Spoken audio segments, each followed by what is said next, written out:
também é um dia especial no nosso país, onde se comemora o Dia da Mãe, né? Dia das Mães, essa preciosidade. A mãe, né? Ela recebeu uma missão de Deus, a missão de ser mãe. Eva quer dizer geradora de vida. Então, uma missão maravilhosa dada por Deus através de uma mulher, de uma mãe. O Senhor usou para trazer um corpo ao nosso Salvador Jesus Cristo, né? Então, essa missão de mãe, mas também de amor, né? O amor materno é um amor que nós dizemos incondicional. O que uma mãe faz pelo filho, até dá mesmo a sua vida pelo filho. É uma ilustração pequena verdadeiramente do amor de Deus, né? O amor de Deus é maior, que foi por todos, mas é um amor de mãe, aquele específico, né? Nós sabemos que elas têm. E exemplo, mãe, né? A Bíblia requer delas não só a missão de dar vida, mas uma demonstração de amor, mas ser exemplo para os seus filhos. E nós temos assim mães maravilhosas até nessa igreja, né? Que são realmente exemplos, não só mães, mas avós. Então, meus parabéns às mães hoje. E quem tem sua mamãezinha, né? A Bíblia diz que Deus é um mandamento com promessa: honra teu pai e a tua mãe. É um dia mesmo que dedicado a elas, mas são todos os dias. Então, amados irmãos que são filhos, eu não tenho mais mãe, mas enquanto minha mãe foi viva, pela graça de Deus, mesmo não tendo compreensão, entendimento da palavra, mas logo cedo eu aprendi, fui doutrinado, catequizado, né? E não tinha nenhuma dúvida, honrar pai e mãe, eu sabia que é um mandamento de Deus com promessas. E eu procurei honrar minha mãe, tinha o maior prazer, né? Minha mãe era minha amiga,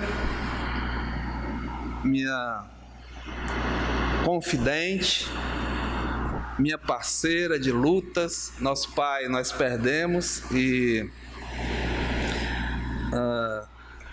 somos 7 irmãos e pela graça de Deus nós ajudamos muito a nossa mãe, né? Todos os filhos, mas a gente tinha um relacionamento muito pertinho. Ouça sua mãe, né? Os conselhos da sua mãe é maravilhoso. Tive o privilégio de, basicamente, irmão, não diria assim, mas quase todo dia falar com a minha mãe. Era um prazer sempre, né? Falar com a minha mãe. Tem filhos que esquecem as mães, né?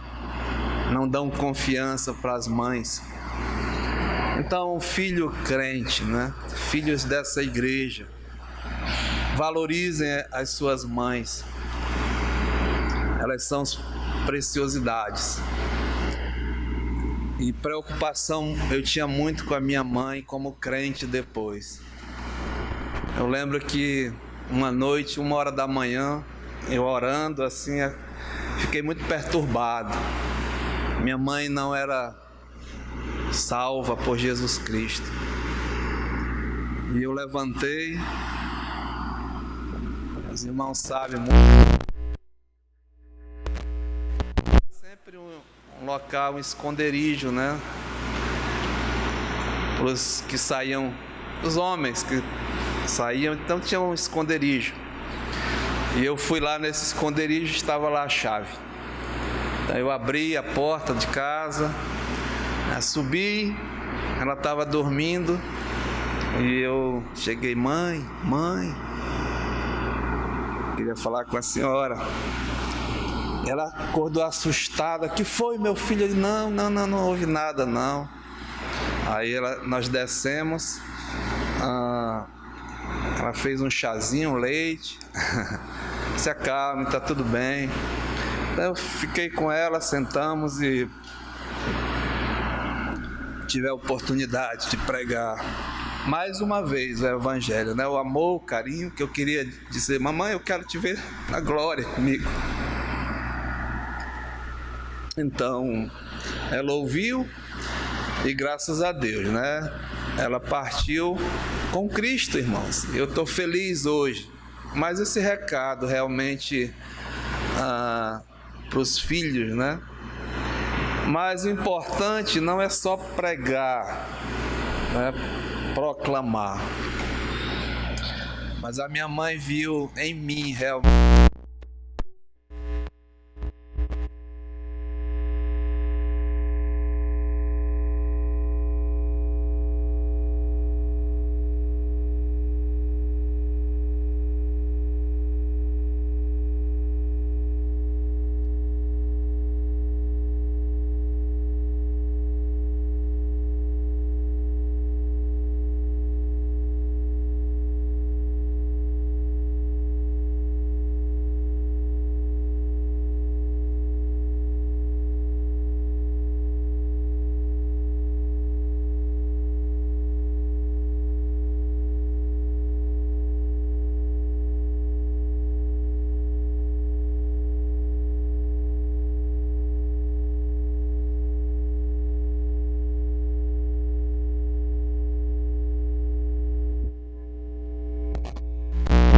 com seu procedimento para com sua mãe.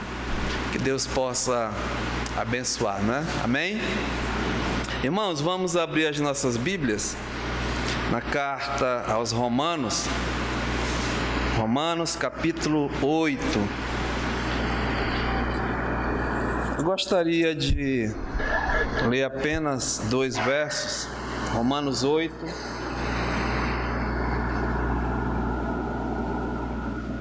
O verso 26 e 27. Vamos ficar em pé, em reverência à palavra de Deus. Romanos 8, capítulo 26 e 27. Diz assim a palavra do Senhor: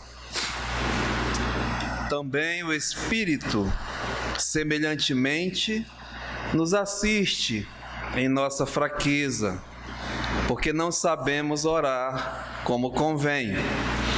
Mas o mesmo Espírito intercede por nós sobremaneira, com gemidos inexprimíveis. E aquele que sonda os corações sabe qual é a mente do Espírito, porque segundo a vontade de Deus é que Ele intercede pelos santos. Amém? Pai, muito obrigado, Senhor, por esse dia, o dia do Senhor. O dia mesmo em que temos o privilégio de chegar na Tua casa, casa de adoração, casa de oração, casa também de instrução, de recebermos o ensino da Tua palavra, o alimento mesmo espiritual para as nossas vidas. E hoje, Pai, é um dia propício a isso. Estamos diante da Tua palavra, das grandezas insondáveis que, humanamente falando, nós não podemos, Pai, nem temos capacidade de discernir. Mas para isso, o Senhor nos deu graciosamente o Espírito Santo, que é o autor dessa palavra, que Ele venha mesmo nos ensinar nessa manhã, que Ele seja o nosso professor nessa manhã, revelando as coisas que a Ti pertencem, Ele que prescruta as coisas de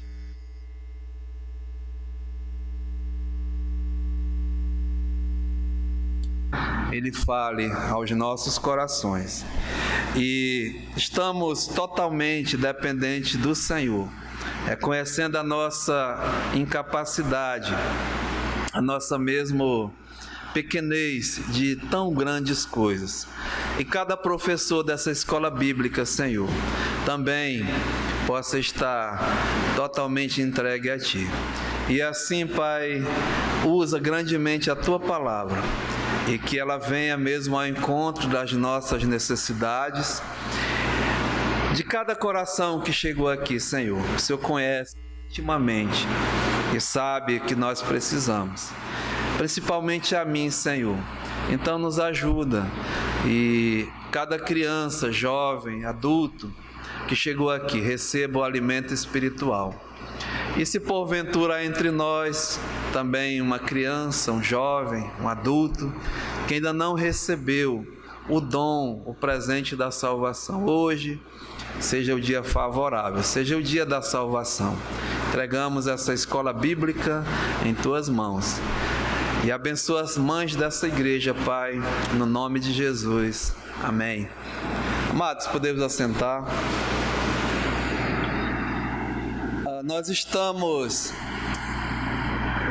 nessa preciosidade, né, que é o capítulo 8 da carta aos Romanos. E falando da tão grande salvação, da grandiosa salvação.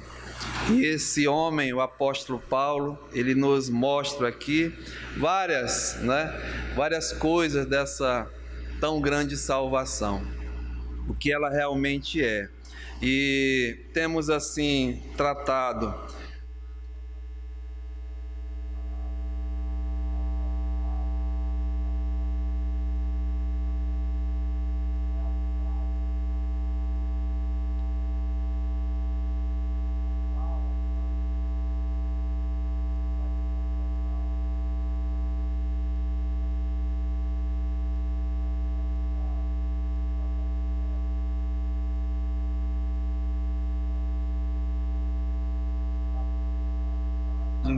do pecado. Então Paulo começa essa carta aos Romanos mostrando mesmo toda a condição humana. Estamos todos debaixo do pecado, debaixo da ira de Deus, mas Deus, pela sua graça, pela sua misericórdia, pelo seu amor, nos deu o presente da salvação, né? Então Paulo chega nesse capítulo 8, no versículo 1, ele diz, né? Agora, pois já nenhuma condenação há, né, para os que estão em Cristo Jesus. Então, a tão grande salvação. E estamos falando, né, dos privilégios, dos benefícios, do pacote de bondade que vem junto com a salvação eterna. Então Paulo aqui, nesse capítulo 8, né, fala e mostra, mas especificamente, assim, uma coisa maravilhosa, que é a presença do Espírito Santo em nós, Deus em nós, Deus habitando em nós. Então, a tão grande salvação, né, ela é garantida pela presença do Espírito Santo em nossas vidas. Então, no capítulo 8, né, Paulo diz, olha, não há mais condenação, verso 1, para os que estão em Cristo Jesus, e esses, né, a quem Deus de antemão mesmo conheceu, a esses que de antemão ele conheceu, ele predestinou, ele elegeu, ele escolheu, e a esses também ele chamou, e a esses que ele chamou, ele justificou, e a esses que ele justificou, ele também glorificou, né? O pacote completo. E a garantia disso, a certeza disso, irmãos, é a presença do Espírito Santo em cada um individualmente. É o selo, a garantia, é o penhor, né, que você realmente tem essa tão grande salvação. Então, Paulo chega nesse capítulo, ele vai falar, né, e uma das várias funções do Espírito Santo. Primeiro, que ele é presente em nós. Chega aqui no verso 9 do capítulo 8, ele diz assim: vós, porém, não estáis na carne, mas no Espírito, se de fato o Espírito de Deus habita em vós. O Espírito Santo de Deus, uma pessoa da Trindade. Deus é um Deus triuno, Deus Pai, Deus Filho e Deus Espírito, em perfeita harmonia, e cada um com as suas funções, sem ter mesmo assim, não é nenhum problema entre eles. Deus Pai, na sua preciosidade, planejou toda a salvação. Deus Filho executou, e o Espírito Santo, ele aplica, e é a garantia, é o penhor, é a herança. E em cada um, né, que Deus justifica, que liberta da penalidade do pecado, ele, né, implanta, o Espírito Santo passa a habitar nessa pessoa, através do novo nascimento. Então o Espírito Santo habita em vós. E se alguém não tem o Espírito de Cristo, essa pessoa não é dele. Então a gente enfatiza que não é questão, né, de religião, de igreja, de denominação. Não, é Cristo presente, e a presença é o Espírito Santo, que habita, né, em cada um dos seus filhos. É o selo, é a garantia que você e eu somos filhos de Deus. Então, Paulo vai continuando, e esses, né, vão viver agora para Deus, dependendo do Espírito Santo, guiados pelo Espírito Santo, sendo filhos de Deus. E isso nós estamos vendo aqui nesse pacote, né, de bondades. Mas último estudo nós falamos especificamente aqui nesse capítulo da esperança. Então a esperança vem nesse pacote de bondades da salvação, né? E tratamos assim da esperança. E maravilhosamente hoje tem outra coisa, né, nesse pacote de bondades, porque nós vimos que antes da glorificação, que está à nossa frente, né, preparada, estamos aguardando, esperando ansiosamente a nossa glorificação, quando vamos estar livres não só da penalidade do pecado, mas da presença do pecado em nossas vidas. Nós vamos receber um corpo, né, glorioso. No verso 23 ele diz, olha, não somente ela, quando Paulo está falando que a criação de Deus está esperando, né, a revelação dos filhos de Deus para ser liberta do cativeiro da escravidão a que ela foi mesmo colocada. E ele diz aqui, não somente ela, mas também nós, veja, que temos as primícias do Espírito Santo. Igualmente gememos em nosso íntimo, né, aguardando a adoção de filhos, a redenção do nosso corpo, ou seja, a glorificação, quando vai se completar realmente a primeira ressurreição, porque Deus é um Deus de ordem, né? A primeira ressurreição vai se completar com a nossa redenção do nosso corpo. Primeiramente, Ele vos deu vida, estando vós mortos nos vossos delitos e pecados. Ele nos ressuscitou espiritualmente, mas esse corpo ainda é um corpo, né, de pecado, corpo que geme, e ele vai ser redimido no sentido de liberto, né? Então nós vamos receber um corpo glorioso. O espírito que já está pronto, a nossa nova criação espiritual, né? Agora o corpo. Então une o corpo com o corpo glorioso, e a Bíblia diz que esta é a primeira ressurreição. Os que estão vivos, né, vamos ser transformados, e os que já estão com Cristo, Ele vai trazer os seus espíritos e vai ressuscitar em um corpo glorioso, e juntos estaremos com o Senhor para sempre nos ares. A Bíblia diz que esta é a primeira ressurreição, e bem-aventurado, felizes os que fazem parte da primeira ressurreição.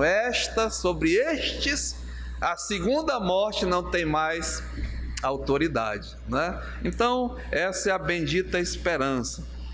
Mas aqui, nesse pacote de bondade, né, hoje, Paulo diz aqui, olha, verso 26, também, né, importante, também, ou seja, e mais isso, além de tudo que nós temos, também isso, né? Paulo diz aqui, o Espírito, veja, semelhantemente, nos assiste em nossa fraqueza, porque não sabemos orar como convém, mas o mesmo Espírito intercede por nós sobremaneira, com gemidos inexprimíveis. E aquele que sonda os corações sabe qual é a mente do Espírito, porque, segundo a vontade de Deus, é que Ele intercede pelos santos. Então, irmãos, o Paulo volta para um assunto agora chamado oração, né? Fala que nos assiste em nossas fraquezas, porque não sabemos orar como convém. Então, durante o tempo que eu estava falando, né, antes da glorificação, nós estamos vivendo nesse mundo, estamos aqui, né, e falamos da nossa peregrinação.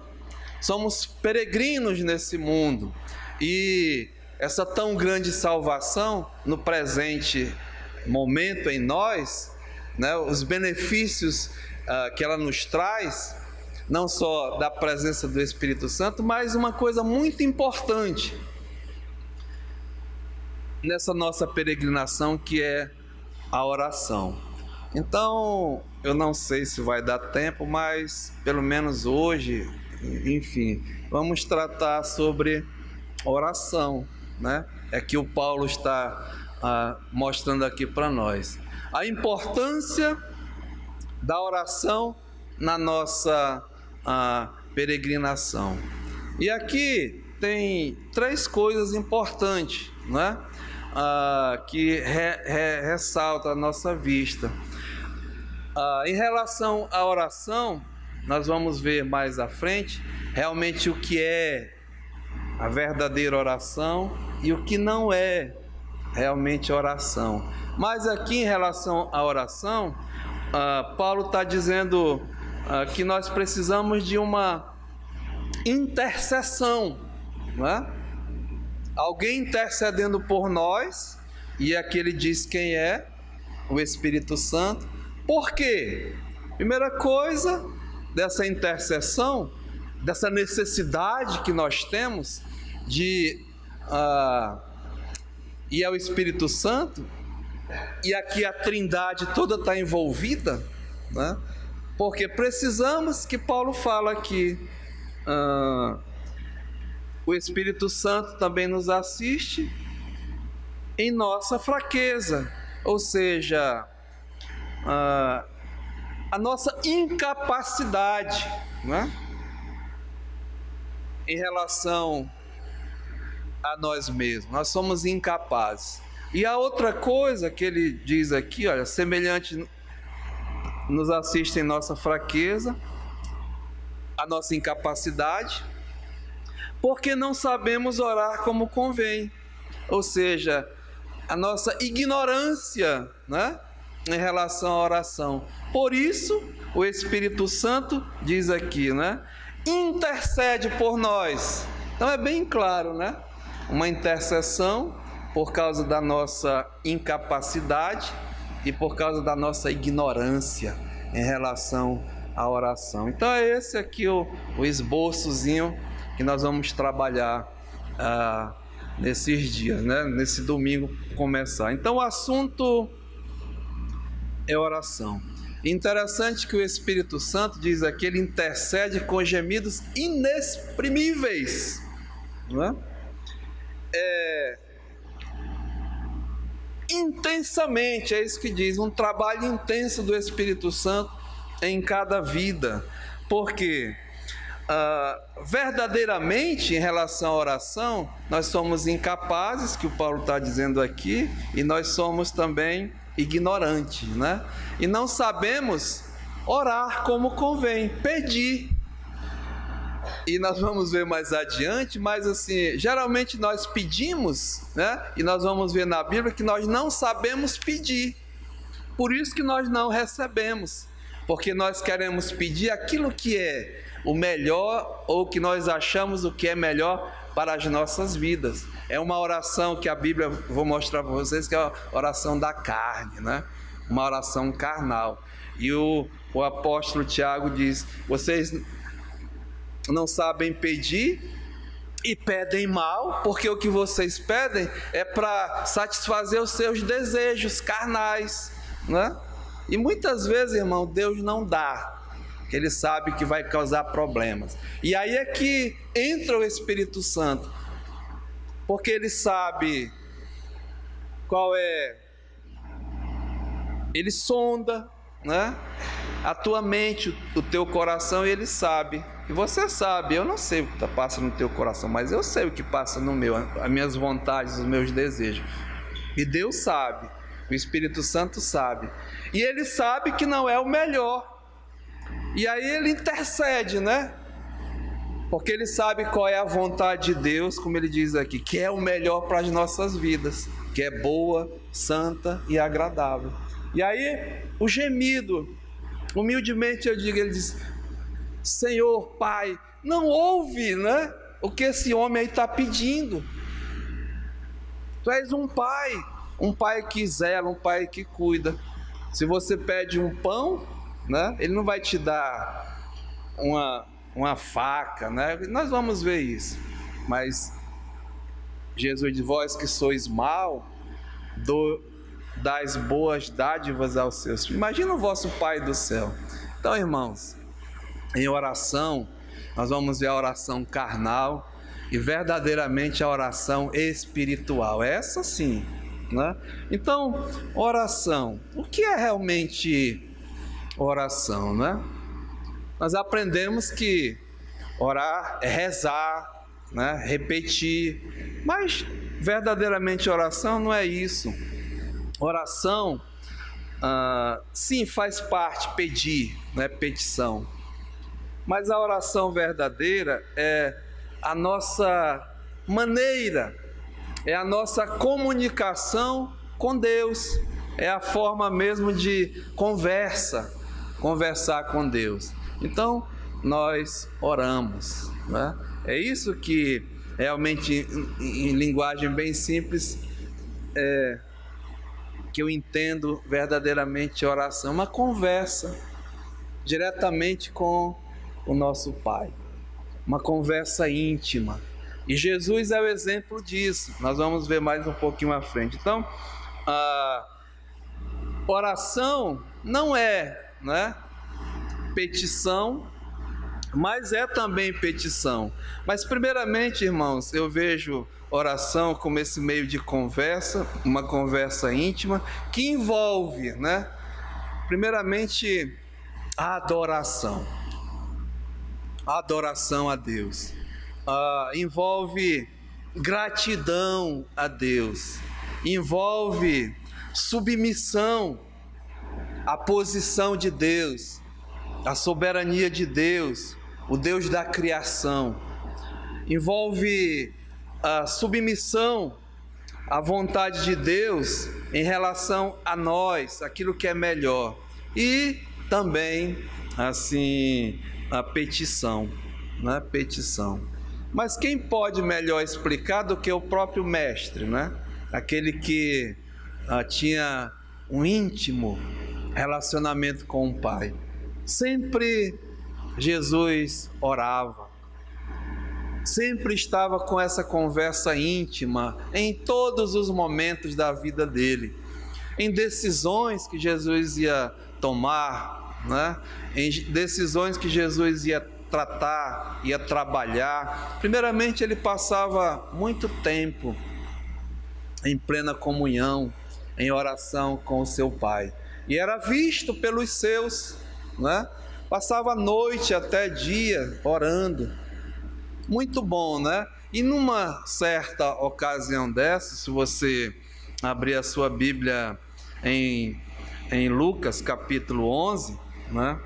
Em Lucas capítulo 11, você vai ver que o Senhor Jesus, ele tinha acabado de orar. Lucas capítulo 11, diz assim a palavra de Deus: de uma feita, estava Jesus orando em certo lugar. Quando terminou, um dos seus discípulos lhe pediu: Senhor, ensina-nos a orar também, como João ensinou aos seus discípulos. Então eles pediram, né, para o Senhor ensiná-los a orar, reconhecendo que eles não sabiam orar, né? Irmãos, é uma maravilha, porque nós vamos reconhecer, e eu espero também, eu estudando isso, né, aprendendo que a gente não sabe orar realmente, né? E aí Jesus, carinhosamente, ele vai ensinar. Abra sua Bíblia no Evangelho de Mateus, no capítulo 6, Evangelho de Mateus, no capítulo 6, que aí nós vamos ver, né, como nós não devemos orar e como nós devemos orar. Nós vamos ver o que é uma oração carnal do homem, e nós vamos ver verdadeiramente uma oração espiritual, que é de Deus, segundo a vontade de Deus, né? Então Jesus chega aqui no capítulo 6 e no versículo 5, ele vai ensinar, que começa antes do verso 9, que é verdadeiramente assim o ensino da oração que ele disse para os discípulos fazerem, né? Verso 9, portanto vós orareis assim, dois pontos, e é o nosso mundialmente conhecido Pai Nosso, né? Mas antes disso, Jesus vai mostrar esses dois tipos de oração: a oração carnal, da vontade do homem, e depois a espiritual, que é essa mesmo, é da vontade de Deus. Então chega no verso 5, você pode colocar assim, uma preparação verdadeira para a oração, ou como nós não devemos orar, né? Uma pré-oração. Então Jesus diz assim: olha, quando orardes, não sereis como os hipócritas, porque gostam de orar em pé nas sinagogas e nos cantos das praças, para serem vistos pelos homens. Em verdade vos digo que eles já receberam a recompensa. Então, como nós não devemos orar, né?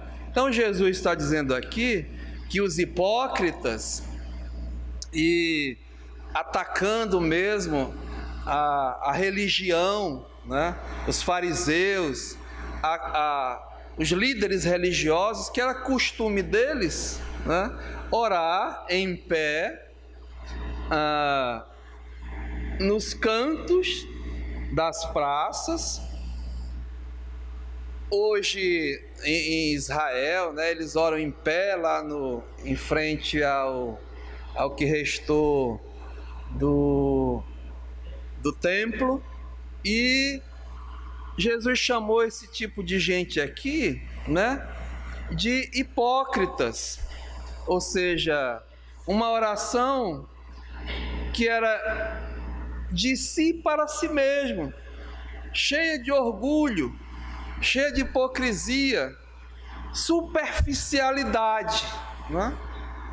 E ele, em certa ocasião, propôs, né, uma ilustração, uma parábola de dois homens que foram ao templo a fim de orar.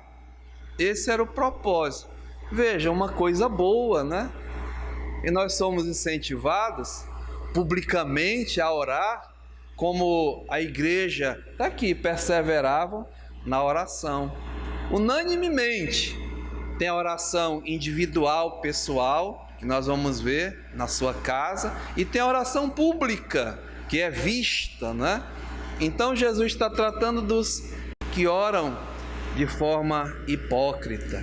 E aí, se você abrir sua Bíblia, em Lucas capítulo 18, diz assim, Evangelho de Lucas capítulo 18, uma oração, né, de hipocrisia humana, carnal, superficial. Diz aqui, olha, Lucas capítulo 18, no verso 10.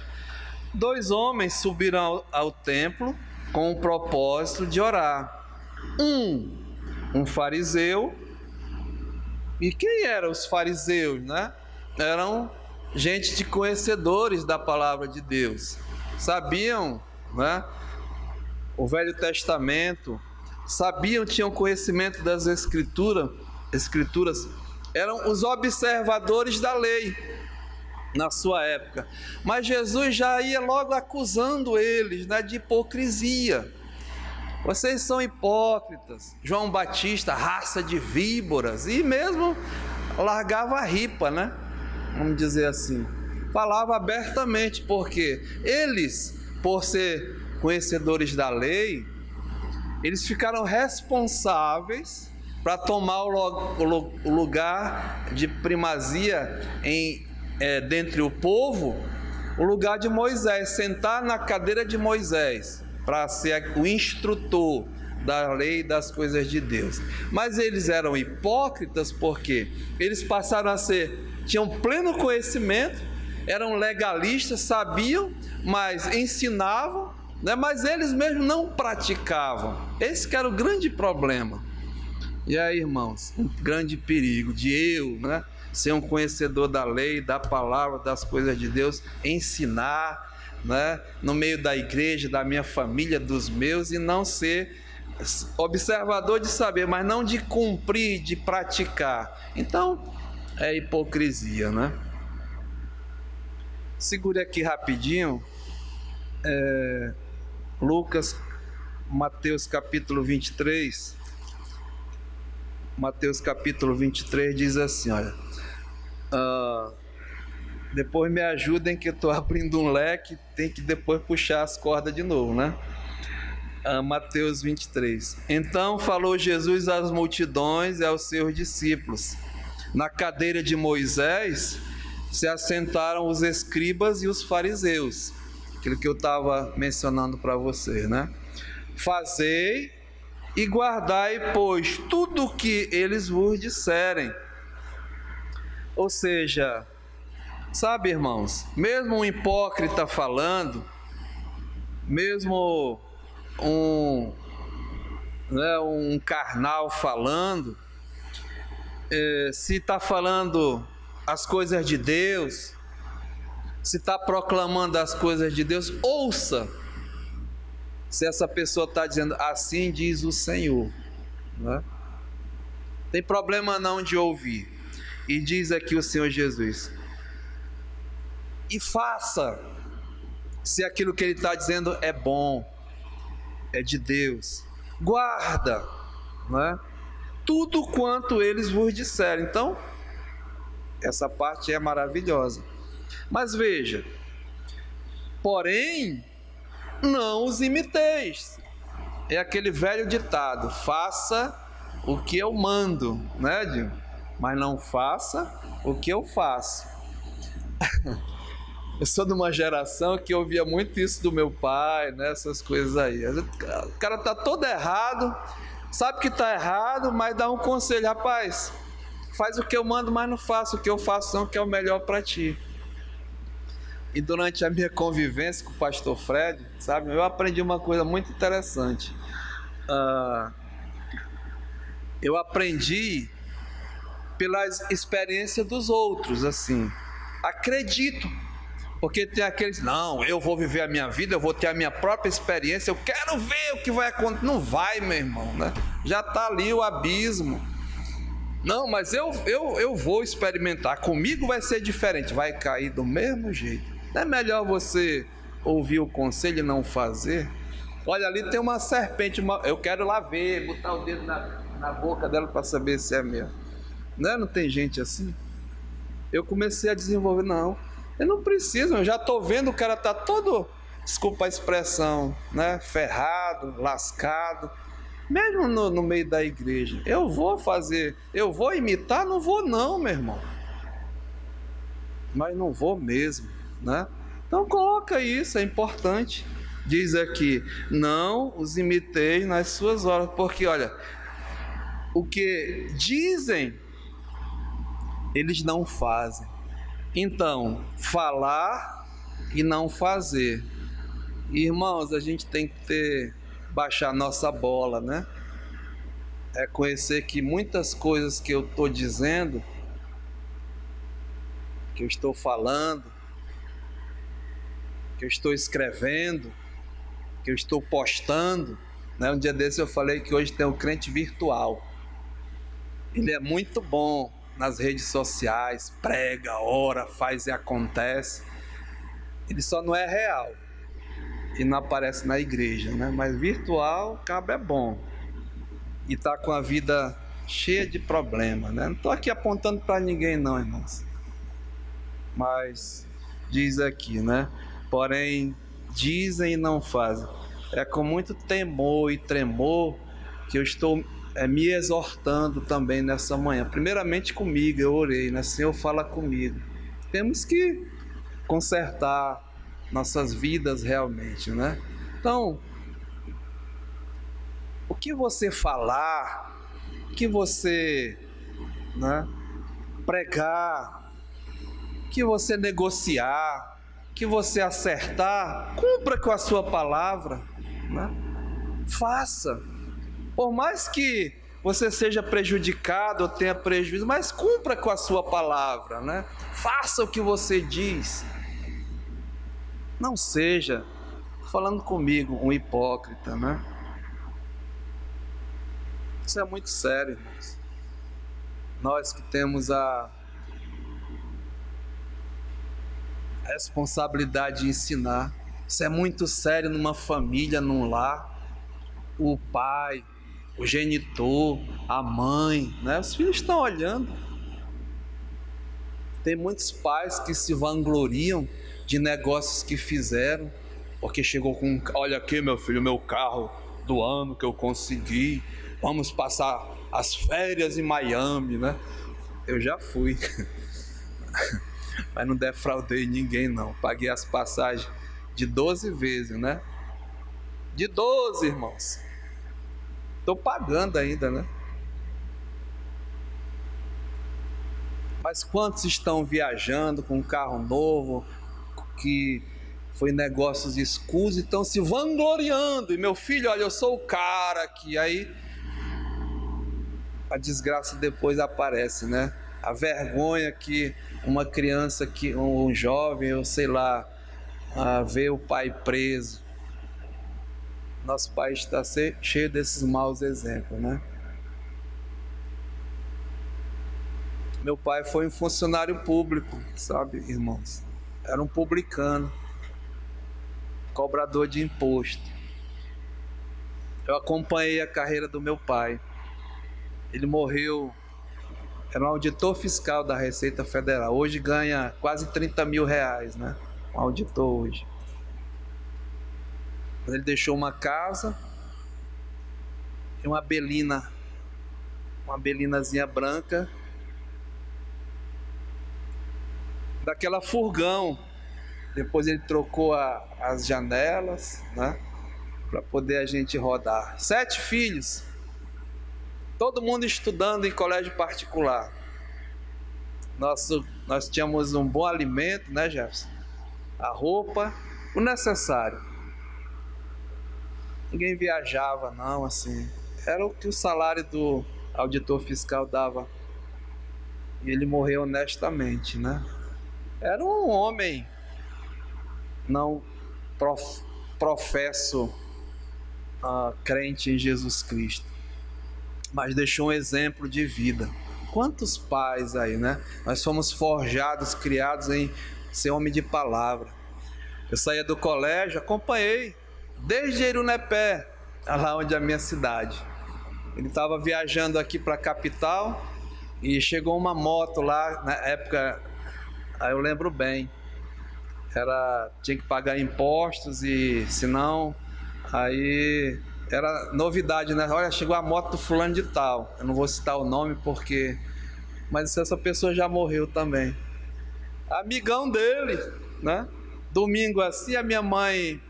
Jefferson, não sei se lembra, mas domingo, 9 horas da manhã na minha casa lá em Irunepé, era um banquete que a minha mãe preparava. Os amigos dele iam todos, né?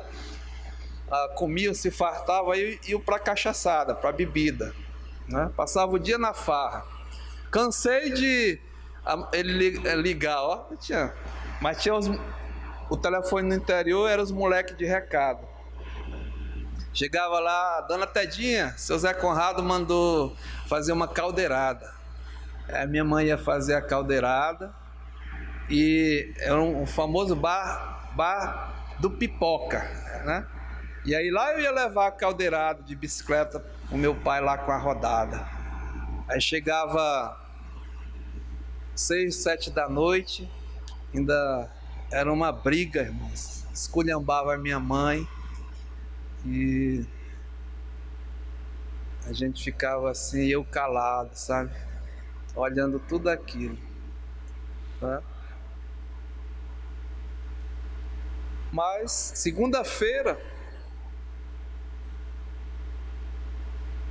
8 horas da manhã, ele estava lá na coletoria federal, né? E 5 da tarde, cumpria o horário dele, homem pontual, assim. E eu via, então chegou essa moto lá, ele estava viajando, e ele era um amigo dele da rodada, né? Aí o pessoal tudo olhando. Primeira coisa que ele foi mandar chamar o cara e apreendeu a moto. Ficou lá dentro da delegacia. Todo mundo vendo a moto do amigo dele, sabe? Tinha conversa, né? Aqui em Manaus, eu saía do Dom Bosco quando eu estudei, ia lá. Ele era fiscal de banco. A gente ouvia todas as conversas, né? E meu pai não deixou nada, como eu disse, deixou assim, moral, honra. Apesar de ser um homem, entendeu? Então eu vi isso no meu pai. Será que tem crente em Jesus Cristo que se diz que é salvo e está fazendo essas coisas, né? Então, irmãos, cuidado, né? Dizem, mas não fazem. Falar e não fazer. Jesus era diferente. A Bíblia diz que as multidões o ouviam e se admiravam porque ele pregava com autoridade, né? Porque Jesus era o contrário. Ele fazia primeiro, depois falava. Eu estou nessa fase aí, irmão. Eu estou querendo imitar meu mestre. Eu faço, eu não falo não, né? Faça. Faça. Faça para Deus, né? Faça para Deus. Vamos fazer para Deus. A Bíblia diz que aquele que dá em secreto, ele vê em secreto, ele recompensa. Diz que Ele falou que nem um copo d'água dado a um vai ficar sem galardão. Precisa. Nós vamos ver a oração do fariseu, né, do hipócrita. Eles querem aparecer. Aí diz o verso 4 aqui: atam fardos pesados e difíceis de carregar e os põem sobre os ombros dos homens. É tão pesado que eles mesmos não têm, nem com o dedo querem movê-los. É tão pesado que eles não conseguem, irmãos. Às vezes, né, botam um fardo tão pesado na pessoa que a pessoa não tem condições de fazer. E nem os que estão mandando fazer, fazem. Né? Então diz aqui, olha o verso 5: praticam, porém, todas as suas obras a fim de serem vistos pelos homens. Então, o propósito das suas obras eram ser vistos, enquanto, né, a primeira coisa eles falar e não fazer, aqui é fazer para aparecer, né?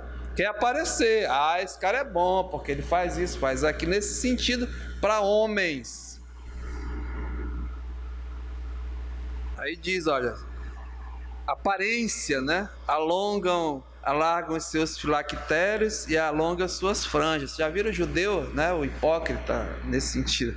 Ele é, né, aparente, faz para aparecer. Amam o primeiro lugar nos banquetes e nas primeiras cadeiras nas sinagogas. As saudações nas praças e os serem chamados mestres pelos homens, ou seja, amam receber aplausos, né, tapinha nas costas. Esse é o cara, esse é o bom, né?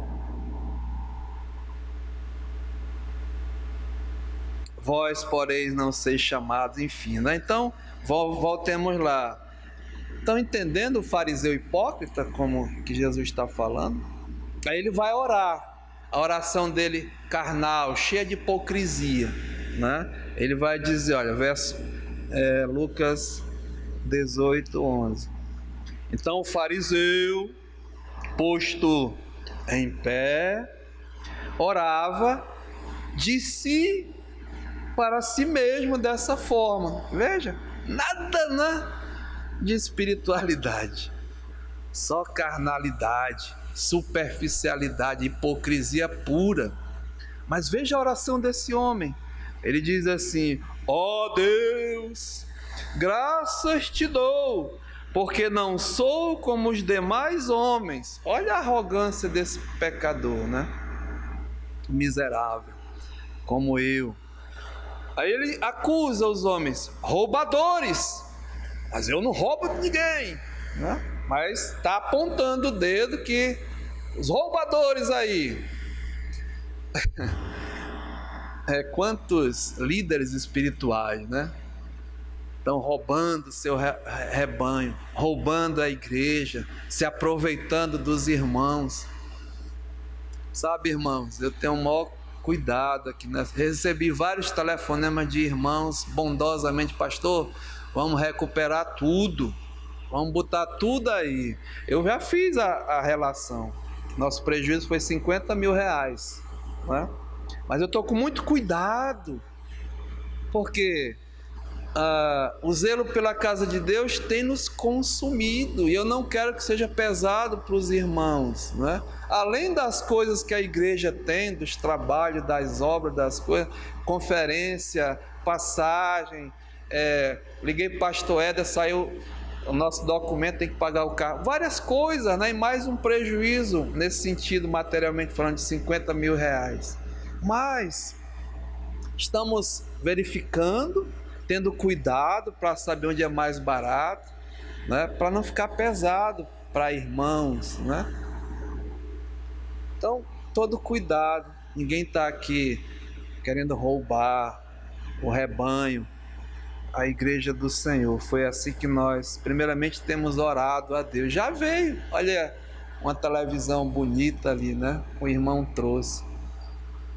Disse: meu irmão, eu estou com medo de colocar, porque tudo está sendo...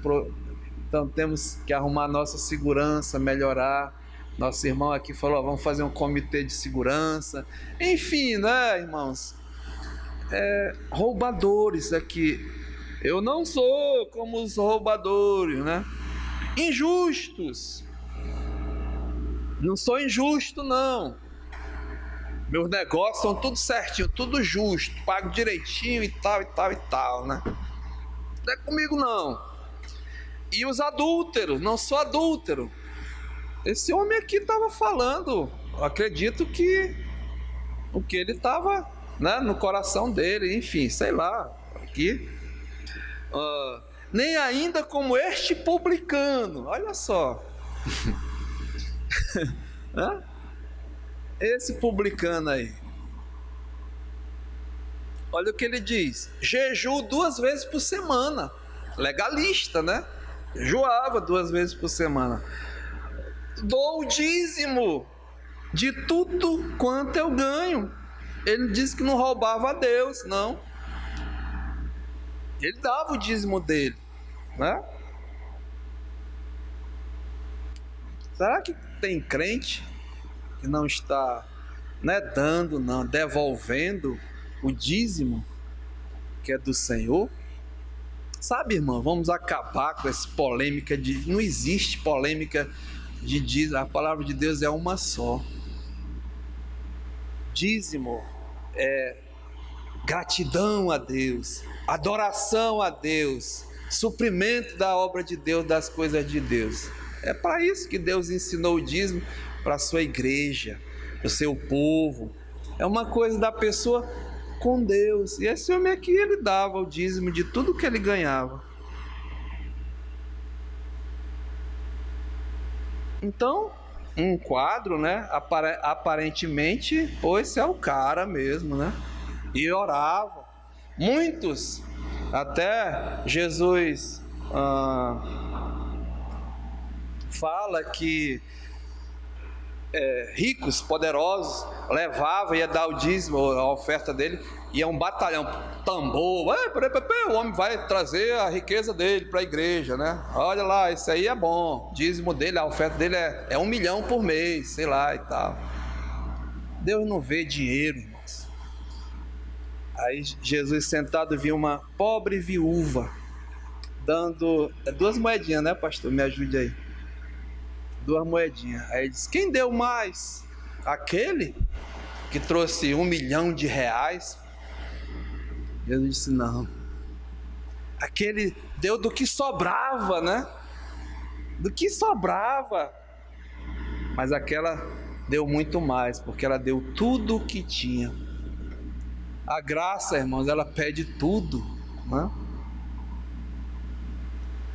Eu lembro do pastor Fred conversando com um amigão dele, pastor e tudo, né? Só ver negócio de dízimo. Fred, dízimo é da lei, né? Aí o pastor Fred diz: da lei, realmente. Só que nós estamos na graça, né? A lei manda dar 10%, mas a graça diz dar tudo. Não, pastor, eu vou ficar na lei mesmo, né? Pastor? Deus quer tudo, quer o teu coração, quer a tua vida. A vontade dele é essa, né? Aí, noutra ocasião, pastor, numa igreja, chegou um presbítero. Pastor Fred, eu queria conversar com o senhor porque estou com muita dificuldade de pagar o meu dízimo, né? Queria que o senhor orasse por mim. Aí o pastor Fred disse: meu filho, eu não oro por ladrão. Pastor, roubará o homem a Deus? Deus diz: portanto me roubarás nos dízimos e nas ofertas. Trazei todos os dízimos, né, à casa do Senhor. Para quê? Para que não falte mantimento à obra de Deus. Então nós não damos, como esse homem diz aqui, né? Eu dou, nós devolvemos. O que nós damos, sim, é a oferta. Eu tenho ensinado os meus filhos, né? entregar, devolver o dízimo, agora dá a sua oferta.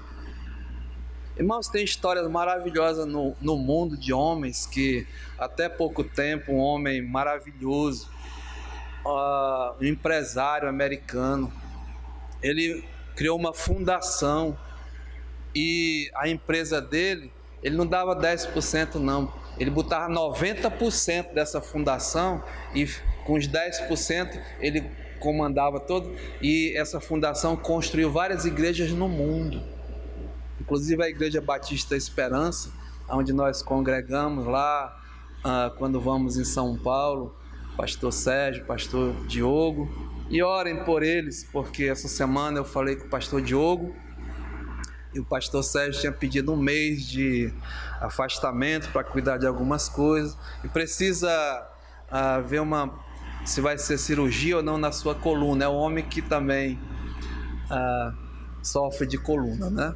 Ele pediu oração, e um jovem pastor, eu sei como é que é. Aliás, eu o convidei para fazer a conferência de janeiro já, né? O pastor Diogo, ele vai orar, e orem até por isso. Disse, olha, vem aqui, nós amamos o Senhor, fica lá em casa, traz os meninos, né? Então vamos ver. Então, esses homens que entregaram, né, para o Senhor, sabe, irmãos, Deus trata com cada um. Aqui, roubador, injusto, adúltero, né? É com pecado. Então, uma oração hipócrita, né? Apontando para o dedo, apontando para a vida dos outros. Eu aprendi que quando você aponta o dedo para alguém, tem 3 contra ti, ó, e 1 para Deus, né? Aquele que julga retamente. Então aqui diz, né? Olha só, esse fariseu confiava, né, no que ele fazia, no que ele possuía, naquele que ele podia, nas suas posses, em tudo que, né? Então ele orava assim, aí vem o publicano, o auditor, o coletor de imposto, isso que era um publicano, considerado um desonesto, e era mesmo, né? Na sociedade, os fiscais aí que estão extorquindo as empresas, e enfim, né? Essa coisa toda aí. Então, era mal visto, era inimigo do judeu, porque eles trabalhavam para o César, para Roma, né? E eles roubavam mesmo, né? Eram traidores da pátria, indignos. Então, mas esse homem vai orar, o publicano, e estando em pé, longe, ele sabia quem ele era, né?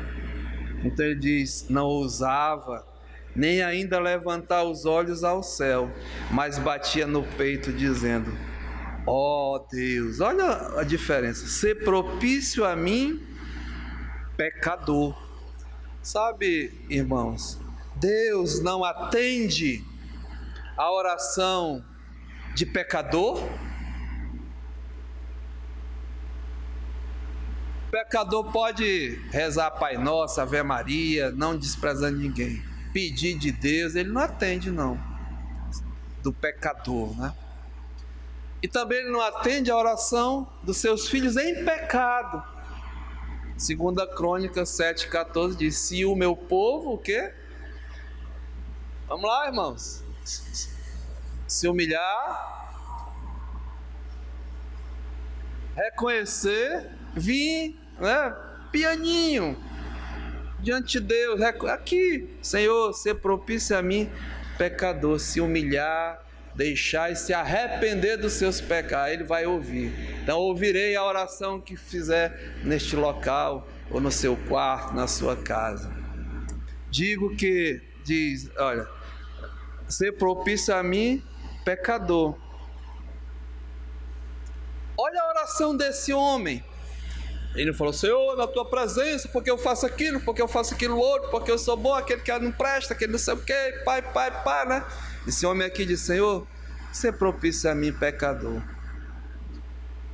Aí Jesus diz assim, digo-vos que este desceu justificado para a sua casa. Olha só, né? Enquanto aquele, ou seja, o fariseu hipócrita, né? Não foi justificado, apesar dele dizer que dava dízimo, que não era roubador, que não era injusto, que não era adúltero, que não sei o que, e pá. Olha só. E diz aqui o Senhor: digo-vos que este desceu justificado para a sua casa, e não aquele, porque todo o que se exalta será humilhado. Ah, irmãos, Deus humilha mesmo quem se exalta diante dele. Porém, o que se humilha será exaltado. Em outras palavras aqui, obras não salvam ninguém, né? Mas um coração compungido. A obra, ela prova que você é salvo porque são frutos de arrependimento, né? Não para salvação, mas para a glorificação, para a exaltação de Deus. A Bíblia diz: vós sois o sal da terra, vós sois a luz do mundo. E eles vêm das suas boas, glorifiquem a Deus que está nos céus. Então volte lá, essa primeira parte aí, né? Mateus capítulo 5. Como nós não devemos orar, né? Atitude de chegar. Então, vamos orar com humildade, né? Não com hipocrisia. Oração carnal. Então Jesus diz: e quando orardes, não sereis como os hipócritas, né? Porque gostam de orar em pé nas sinagogas e nos cantos das praças, para serem vistos pelos homens. Em verdade vos digo que eles já receberam a recompensa. Já tem tudo em vida, já estão aí, vá, né? Vá curtir o que você tem. Deus não deve nada a ninguém. Então já receberam em vida. Não é o que aconteceu com o fariseu hipócrita e o enfim, já bateu, né? Mas vamos ver aqui, só ler aqui a segunda coisa, verso 6. Tu, porém, quando orares, entra no teu quarto e fechada a porta, orarás a teu pai, que está em secreto, e o teu pai, que vem em secreto, te recompensará. Enquanto que vai fazendo o contraste, né, da oração carnal, superficialidade, né, hipócrita, cheio de orgulho, cheio de exaltação, indo para o inferno, e a oração, né, daquele que está mesmo com humildade. E aqui agora eu vejo que a oração é intimidade, né? Diz: olha, entra no teu quarto, uma coisa íntima, fecha a porta, orarás ao teu pai que está em secreto, e o teu pai que vem em secreto te recompensará. Intimidade na oração. Aqui tem a oração particular, pessoal, e tem a oração pública, né? Então na igreja nós praticamos a oração particular, individual, e a oração pública, e vai ficar para a semana, né? Mas irmãos, olha, fica com esse na mente, né? A intervenção, a intercessão do Espírito Santo na oração, a importância na nossa peregrinação, porque nós somos impotentes, né? Incapazes, nós somos fracos, e também nós não sabemos orar, nós somos ignorantes. Então o Espírito Santo vem e ora por nós, né? Vamos aprender, né, nesses domingos aí. Que Deus nos ajude. Amém? Pai, muito obrigado, Senhor, pela Tua palavra. Obrigado porque nós realmente precisamos reconhecer a nossa incapacidade, nossa fraqueza, nossa ignorância, a nossa prepotência, a nossa arrogância. Ó Senhor, que o Espírito Santo possa mesmo intervir até na hora de nós orarmos, saber que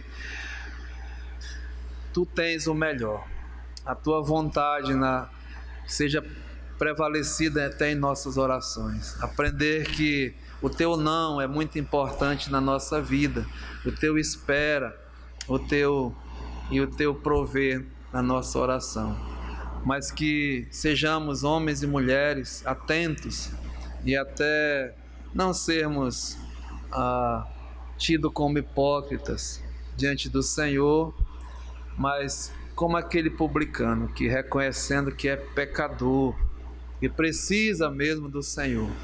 Então nós entregamos cada um hoje aqui nessa manhã. Aceita a nossa gratidão. No nome de Jesus. Amém. Amém.